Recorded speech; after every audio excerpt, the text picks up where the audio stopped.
Bien, bonjour à tous. Je m'appelle François Demelenard et j'ai eu la chance de participer au DU la première année qu'elle a été créée.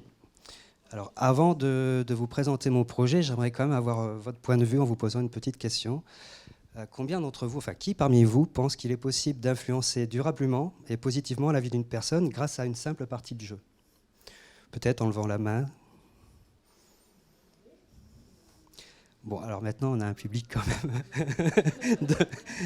de choix, donc je m'attendais un peu à ce qu'il y ait beaucoup de mains levées. Moi, en fait, après cette formation, j'ai continué mon métier. Je suis professeur documentaliste au collège Molière à Villeneuve-d'Ascq, et j'ai co-créé des jeux avec mes élèves. Voilà, j'ai essayé d'être attentif à leurs besoins. Et quand j'ai fait cette formation, ma sœur a une enfant qui s'appelle Louise, donc je suis le parrain. Et maintenant, elle va arriver au collège. Donc, elle se pose un peu les questions que se posent les enfants de son âge, c'est-à-dire qu'est-ce que je saurais bien faire plus tard, qu'est-ce que je pourrais faire comme métier, comment je vais me faire des copains. Et donc, du coup, on a co-créé un jeu avec mes élèves, dans l'objectif que ça lui serve pour plus tard, à eux comme à elle, en fait. Bon, voilà.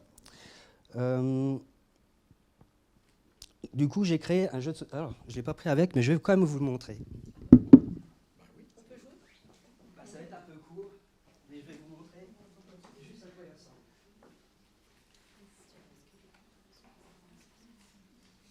Une partie de jeu, ça fait à peu près à 15 heures. Et on peut la dérouler sur 1 heure, ou sur 2 heures, voire toute l'année, en fait. C'est un jeu de société avec un petit plateau de jeu, des pions, un jeu de cartes, 7 dés. Et dans la notice, on retrouve les plateaux de jeu. Alors, c'est des plateaux qu'on a co-construits avec les élèves. Mais il y en a un qu'on connaît déjà bien parce que ça s'appelle le jeu Faire Ensemble 2030. Donc, on l'a adapté, on en a fait un jeu du serpent pour donner des idées d'action éco-citoyenne.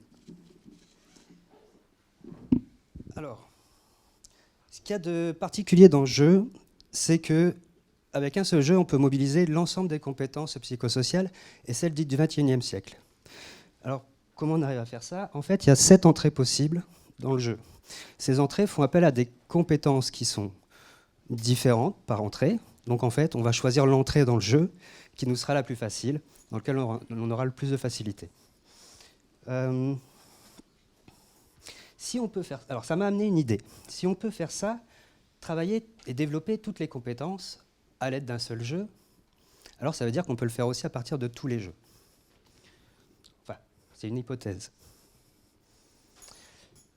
Que ce soit des jeux de société, que ce soit des jeux vidéo, que ce soit des escape games ou du sport. Donc on connaît déjà tous le monde de l'e-sport, je pense. Et donc là, c'est le site actuel qu'on est en train de refaire. Donc vous voyez, en fait, on peut sélectionner un jeu, n'importe lequel, que ce soit le jeu que j'ai créé qui s'appelle Seven, ou un autre, n'importe lequel. Et ensuite, on entre son résultat, si on a gagné ou perdu. Ça calcule le score en fonction aussi du niveau de son adversaire. C'est-à-dire qu'en fait, quelqu'un qui est de l'ordre du grand débutant aura plus de points lors d'une victoire que quelqu'un qui est expert dans son domaine. C'est pour la motivation, encourager la motivation du joueur. Alors,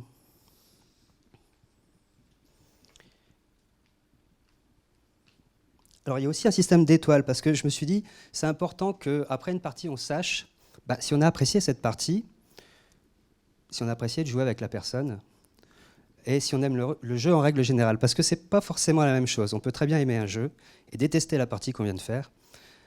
Et à contrario, on peut très bien ne pas aimer un jeu en règle générale, mais la partie qu'on a fait avec la personne était particulièrement sympa, vous avez appris des choses et surtout vous avez créé du lien avec cette personne.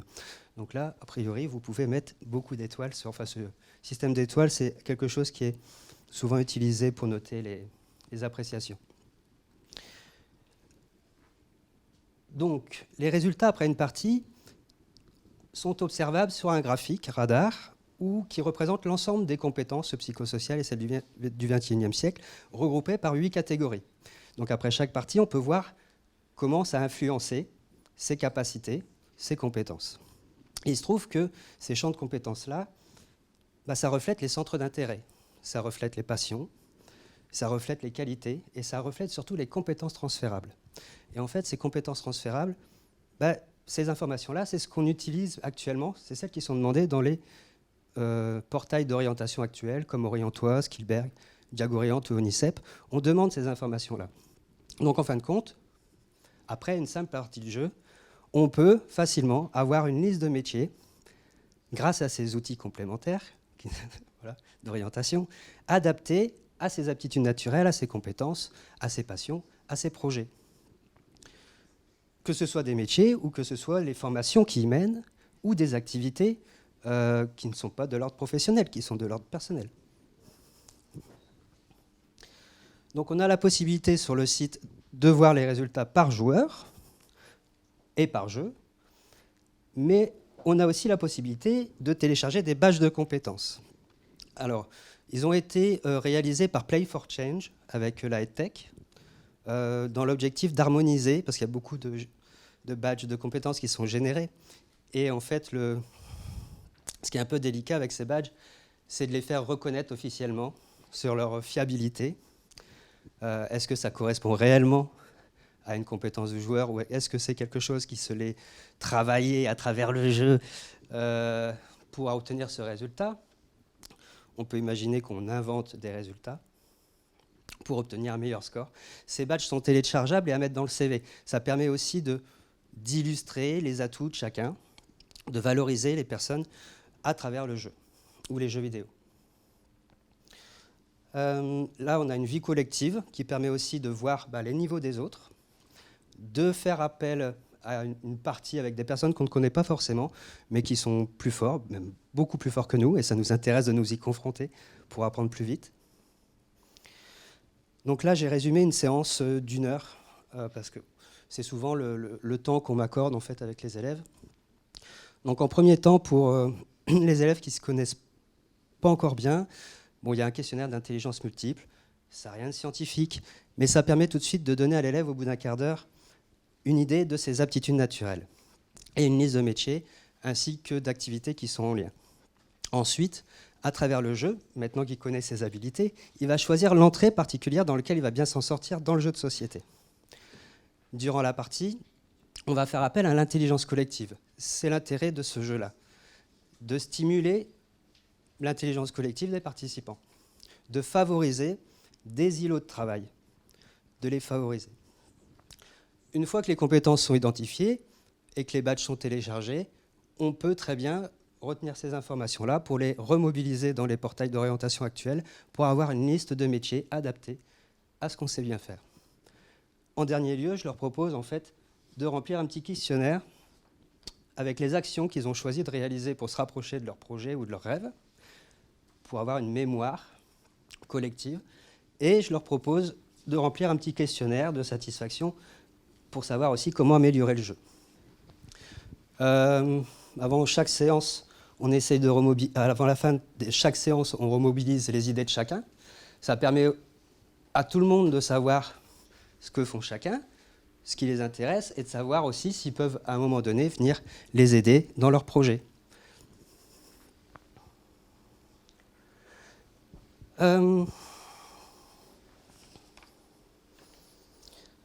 En fait, j'ai vécu quelque chose qui était vraiment très sympa avec l'association Sinon avec Zélie.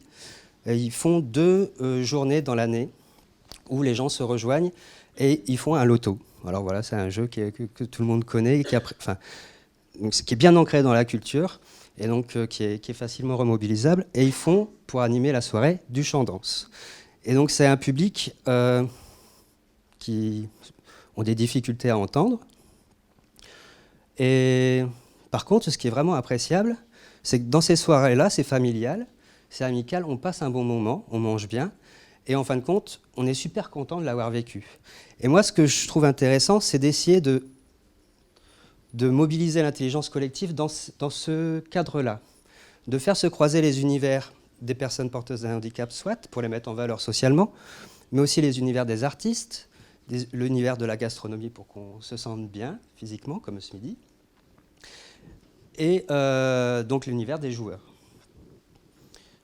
L'objectif, c'est de créer des îlots de participants où on mobilise l'intelligence collective au profit des passions, des souhaits de chacun des participants.